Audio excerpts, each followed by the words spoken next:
RM command. This command removes a file or directory. Hi guys, in this video I'm going to show you how to use the RM command to delete files and directories.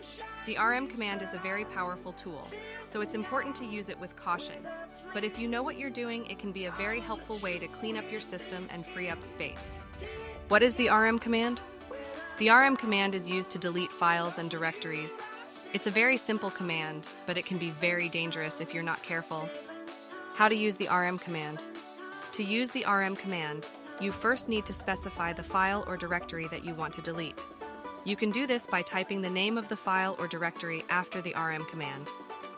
For example, to delete the file myfile.txt, you would type the following command. You can also use the RM command to delete multiple files at once. To do this, you need to separate the names of the files with spaces.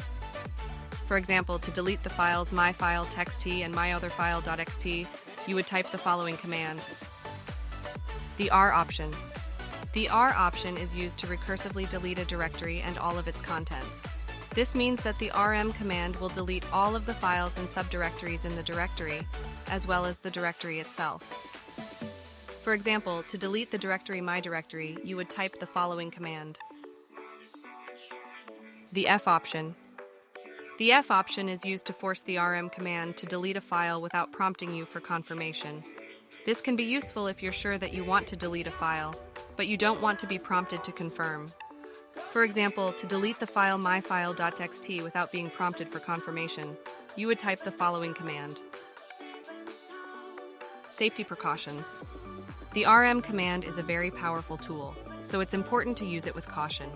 Here are a few safety precautions to keep in mind. Always double-check the name of the file or directory that you're trying to delete. Don't use the F option unless you're sure that you want to delete the file without being prompted for confirmation.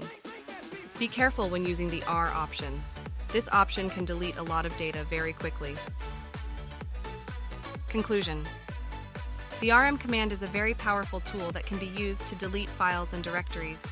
It's important to use this command with caution, but if you know what you're doing, it can be a very helpful way to clean up your system and free up space. Thanks for watching.